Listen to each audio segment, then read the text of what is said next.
नमस्कार, hot topic में आपका स्वागत है। मैं हूं अखिलेश शर्मा। हम शुरुआत कर रहे हैं गुजरात से, जहां मुंद्रा पोर्ट में ड्रग्स की अब तक की सबसे बड़ी खेप बरामद की गई है। डीआरआई ने अब तक की ड्रग्स की सबसे बड़ी खेप 3000 किलोग्राम हेरोइन बरामद की है। इसकी कीमत अंतर्राष्ट्रीय बाजार में करीब 12 से 15 हजार करोड़ रुपए आंकी जा रही है। ड्रग्स की यह खेप जहाज के रास्ते कंटेनरों में छुपाकर अफगानिस्तान से वाया ईरान होते हुए भारत लाई गई थी। यह ऑपरेशन डीआरआई ने 4 दिनों तक चलाया। यह एक बड़ा ऑपरेशन था और जिसके बाद ड्रग्स की यह खेप बरामद हुई। इस मामले में अभी तक 5 लोगों को गिरफ्तार किया गया है, जिसमें कुछ अफगानिस्तान मूल के रहने वाले भी हैं। डीआरआई का यह ऑपरेशन अभी भी जारी है। फॉरेंसिक लैब ने ड्रग्स की जांच करवाई जा रही है ताकि उसकी अनुमानित कीमत आंकी जा सके। सूत्रों के मुताबिक तालिबान के शहर पर यह ड्रग्स भारत भेजी गई थी। इससे पहले भी अफगानिस्तान में तालिबान की शहर पर करोड़ों की ड्रग्स भारत भेजी जा चुकी है, जिसमें नार्को टेरर एंगल भी शामिल रहा है। इस मामले पर कांग्रेस बीजेपी पर हमलावर है। 3000 किलो यानी कि 3 टन हेरोइन जो कि अफगानिस्तान से भारत में भेजी गई थी, ईरान के बंदरगाह के माध्यम से गुजरात के मुंद्रा पोर्ट पर यह प्राप्त हुई। आखिर क्या कारण है कि पिछले कुछ वर्षों में मादक पदार्थों यानी ड्रग्स की तस्करी करने वालों का सबसे प्रिय रास्ता गुजरात हो गया है? आखिर क्या कारण है कि पिछले 18 महीने में नारकोटिक्स कंट्रोल ब्यूरो का कोई पूर्णकालिक महानिदेशक नहीं बनाया सरकार ने?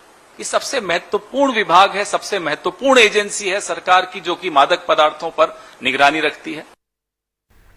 अखाड़ा परिषद के अध्यक्ष महंत नरेंद्र गिरी के अंतिम दर्शन करने पहुंचे उत्तर प्रदेश के मुख्यमंत्री योगी आदित्यनाथ ने उनकी मृत्यु की उच्च स्तरीय जांच बैठा दी है। लेकिन यहां आए पूर्व मुख्यमंत्री अखिलेश यादव ने कहा कि सुनने में आया है कि सरकार उनकी जमीनों पर बुलडोजर चलाने जा रही थी, इसीलिए वो परेशान थे। इसलिए हाईकोर्ट के मौजूदा जज से उनकी मृत्यु की जांच करवाई जानी चाहिए। कल प्रयागराज में महंत नरेंद्र गिरी का अंतिम संस्कार किया जाएगा। प्रयागराज की बागंबरी गद्दी पे जबरदस्त भीड़ है। लोग महंत नरेंद्र गिरी के आखिरी दर्शन के लिए चलते आ रहे हैं। बड़े पैमाने पे पुलिस का इंतजाम है। सुबह सुबह यहां पहुंचे सीएम योगी आदित्यनाथ ने उनके पार्थिव शरीर पे फूल चढ़ाए और उनकी मौत पे जांच बिठाने का ऐलान किया। कल की घटना को लेकर के बहुत सारे साक्ष्य कलेक्ट किए गए हैं, जो यहाँ के एडीजी जोन, आईजी रेंज और डीआईजी प्रयागराज, ये तीनों, और मंडलायुक्त प्रयागराज, ये सभी अधिकारी एक साथ मिलकर के टीम वर्क के साथ इस कार्यक्रम को आगे बढ़ा रहे हैं। एक एक घटना का पर्दाफाश होगा और दोषी अवश्य सजा पाएगा। महंत नरेंद्र गिरी की मौत से एक रोज पहले ही उनसे आशीर्वाद लेकर आए डिप्टी सीएम केशव मौर्य उनकी मौत का राज जानने के लिए सीबीआई जांच कराने को भी तैयार हैं। सोच करके सुन करके ही मैं बता नहीं सकता हूं क्या बीत रही है हम लोगों पर। पूरा प्रयागराज दुखी है, पूरा प्रदेश और देश दुखी है, और जिस भी कारण से महाराज जी की यह स्थिति हुई है, हर कारण की जांच कराएंगे और जो भी इसके दोषी होंगे उनको खोज निकालेंगे, उनको कठोर से कठोर से कठोर से कठोर दंड दिलाएंगे। महंत नरेंद्र गिरी को श्रद्धांजलि देने पूर्व मुख्यमंत्री अखिलेश यादव भी आए। नरेंद्र गिरी से अखिलेश यादव के अच्छे संबंध रहे हैं। उन्होंने कहा कि सुनने में आया है कि सरकार उनकी जमीनों पर बुलडोजर चलाने जा रही थी। उन्होंने इसकी हाईकोर्ट के जज से जांच कराने की मांग की। सरकार किसकी है? और सुनने में यहां तक आ रहा है, जो लोग चर्चा कर रहे हैं कि उनकी जमीनों पर बुलडोजर चलने जा रहा था। अगर ये सच्चाई है, अगर वो मानसिक रूप से परेशानी थी, तो आखिर क्या कारण था? ये हाई कोर्ट की सिटिंग जज जांच करेंगे, उसमें सच्चाई बाहर आ जाएगी।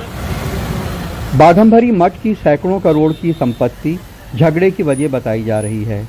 मठ के उत्तराधिकार का भी विवाद है। पुलिस के मुताबिक नरेंद्र गिरी ने अपने सुसाइड नोट में अपने शिष्य आनंद गिरी, आद्या तिवारी और संदीप तिवारी को भी आत्महत्या के लिए जिम्मेदार ठहराया है।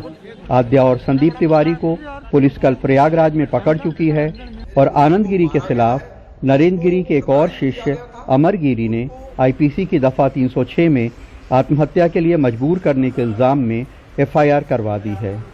सभी जोन और परिक्षेत्र के वरिष्ठ अधिकारी मौके पर हैं और विवेचना पूरी तरीके से निष्पक्ष और पारदर्शी तरीके से की जा रही है और विवेचक इस संबंध में अब किनकी गिरफ्तारी होनी है और किस एविडेंस के आधार पर होनी है ये डिसीजन लेंगे।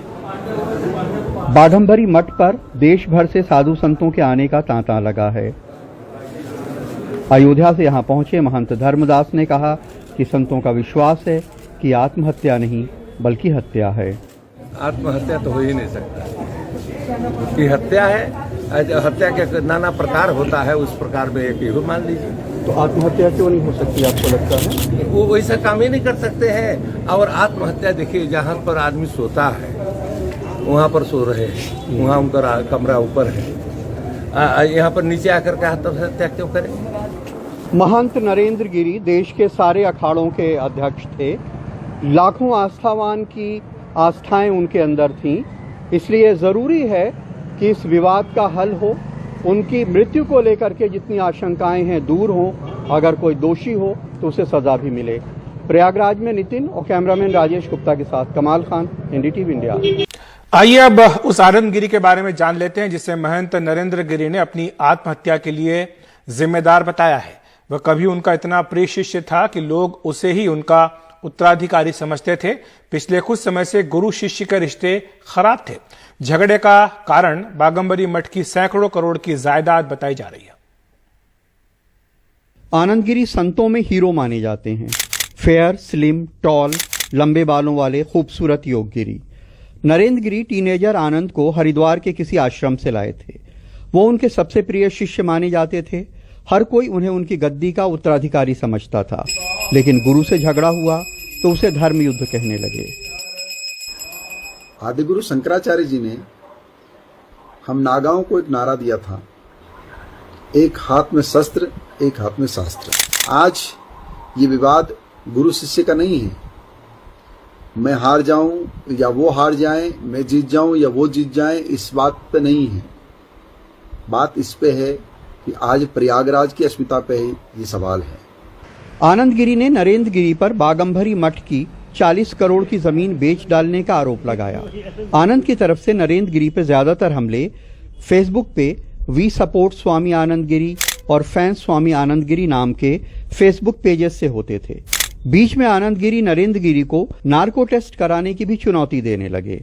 मैं सच या झूठ बोल रहा हूं, उसके लिए चाहे तो सरकार की मदद लेकर के नार्कोटिक टेस्ट भी मेरा कराया जा सकता है, लेकिन साथ ही साथ अपेक्षा ये भी करूंगा कि उधर से भी नार्को टेस्ट हो और अगर वो दोषी पाए जाए तो उन पे भी कार्रवाई करने का आप सामर्थ्य रखें। एक दिन आनंद गिरी के समर्थकों ने फेसबुक पेजेस पे नरेंद्र गिरी की एक ऐसी वीडियो जारी की जिसमें वो किसी शिष्य की शादी में नोट उड़ा रहे थे। बाद में वहां रंगारंग नृत्य भी हुआ। जब इसका इल्जाम आनंद गिरी पे लगा तो उन्होंने इसकी सफाई में एक वीडियो मैसेज जारी किया। वीडियो मैंने नहीं बनाई है और कोई वीडियो में मैंने जबरदस्ती किसी को नहीं कहा कि आप वहां खड़े हो जाओ। फिर भी इसका ब्लेम मुझ पे लगाया जा रहा है और उनके गुरु के द्वारा अब मुझे षड्यंत्र से फंसाने की साजिश की जा रही है। वो सबसे ज्यादा सुर्खियों में तब आए जब उन्हें ऑस्ट्रेलिया में 2 शिष्याओं से बदसलूकी के इल्जाम में गिरफ्तार कर लिया गया, लेकिन बाद में बरी हो गए। इन विवादों के बाद महंत नरेंद्र गिरी ने आनंद गिरी को बाघम्बरी मठ और निर्वाणी अखाड़े से निकाल दिया, लेकिन अखाड़े के लोगों ने सुलह कराई। तब आनंद की ये वीडियो सामने आई। ओम नमो नारायण। मैं आनंद गिरी पूज्य गुरुदेव को कान पकड़ करके अपनी सारी गलतियों की सबसे पहले माफी मांगता हूँ और क्षमा मांगता हूँ महाराज से। और जो भी पिछले दिनों जो विवाद हुआ, उस विवाद का जो भी कारण रहा हो, जो भी परिस्थितियां बनी हो, उन परिस्थितियों में जो मेरी जिम्मेदारी है उसके लिए मैं क्षमा याचना करता हूँ। मैं चाहे वो प्रिंट मीडिया हो, चाहे इलेक्ट्रॉनिक मीडिया हो, चाहे सोशल मीडिया हो, इन सभी प्लेटफॉर्मों में जो मेरे द्वारा कही अनुचित बातें हैं उन बातों को मैं वापस लेता हूँ। गुरु शिष्य में नया विवाद तब शुरू हुआ जब आनंद ने अपने गुरु को बताए बिना हरिद्वार में आश्रम बना लिया। अब आनंद की पुलिस हिरासत के बाद उनके समर्थक उनकी हिमायत में अभियान चला रहे हैं। ऊपर बेकार के अनर्गल आरोप जो लगा रहे हैं वो निरर्थक हैं, बेबुनियाद हैं। ये तो एक तरह से युवा संतों को फंसाने के लिए, चारों तरफ से घेरने के लिए इन्होंने पड़ाव डाला हुआ है और ये इस तरह का कार्य कर रहे हैं। प्रयागराज में संगम के पास यही बड़े हनुमान जी का मंदिर है, जहां से गुरु शिष्य के स्नेह की एक कहानी शुरू हुई, जिसका अंजाम गुरु की मौत के ऊपर हुआ। रिश्ते अपने रूप बदल लेते हैं, वक्त का कुछ ऐसा ही सितम रहा। प्रयागराज में राजेश गुप्ता और नितिन गुप्ता के साथ कमाल खान, एनडीटीवी इंडिया।